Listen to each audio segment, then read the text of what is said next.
is the desperate thrust of a helpless soul upon the arms of an almighty Savior.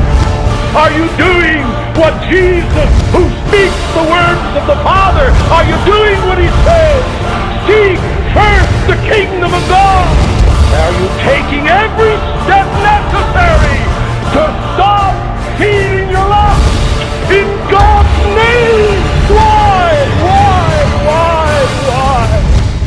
Will you sit through another service and stand by a signpost that points you away from hell and the wrath of God and to heaven and life and forgiveness, and hug death to your breast? Oh, the madness of sin. You are a vile, filthy, helpless, hell-deserving, wretched son or daughter of Adam. You know nothing of true repentance and therefore of true and saving faith. Or you just occasionally have a little whimper in the closet when your conscience gets so active you can't live with it, and you whimper and cry and ask God for a little help, and then you go right back with your hand and your eyeball firmly attached. Oh yes, once in a while you take a dull paring knife and scratch your hand, and occasionally you scratch around your eyeball, but you haven't begun to cut off and pluck out. You better listen to the words of Jesus. Not everyone who says, Lord, Lord, shall enter, but he that does the will of my Father in heaven. If ye by the Spirit do mortify the deeds of the flesh, ye shall live. If you live after the flesh, you'll die. The cross does not give us a minor shift or two with regard to a few of our ethical and moral and religious values. The cross radically disrupts the very center and citadel of your life from self to Christ. And if the cross has not done that, you're not a Christian.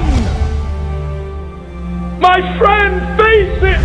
Young or old, you're not a Christian until the cross has radically disrupted the very center and citadel of your life and brought you from a life of commitment to serve self, whether it's religious self, moral self, proud self, covetous self, lustful self, prideful self, unforgiving self, lazy self. It doesn't matter.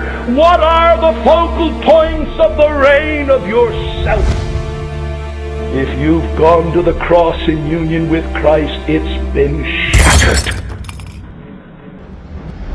I want you in that day, when you stand with me before the Judge of the world, to have him say, come you blessed. Come you blessed. I don't want to look at you standing there saying, Lord, Lord, Lord, Lord.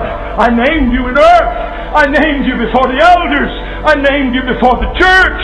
I named you in prayer meeting. I named you in witness.